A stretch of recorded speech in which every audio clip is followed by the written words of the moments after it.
నాకు ఈ మధ్యన వస్తా ఉంటే నువ్వు హైదరాబాద్లోకి ఎలా అడుగు పెడతావు, నీకు హైదరాబాద్లో ఏం పని? ఇది నేను ప్రత్యేకించి చెప్తా ఉన్నా. మీరెవరైనా నన్ను బెదిరించడానికి, బెదిరించే వాళ్ళ మీ అయ్యే జాగీరా తెలంగాణ?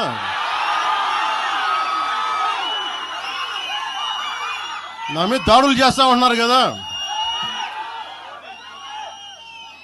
నాకు తెలంగాణలో బెదిరింపుల కంటే కూడా ఆంధ్రాలో బెదిరింపులు ఎక్కువ. నాకు తెలంగాణలో ఇంకా రానివ్వు అంటారు నన్ను, ఆంధ్రాలో అయితే తల తీసేయని అంటారు కోనసీమలో కొంతమంది. నేను ఓడిపోయినప్పుడు 2019లో ఓడిపోయినప్పుడు మన తెలంగాణ నాయకులు ఒకరే చెప్పారు, అన్నా మా తెలంగాణలో ఉంటే నీకు పరిస్థితి రానిచ్చేవాళ్ళం కాదని చెప్పి. నాకు నిజంగా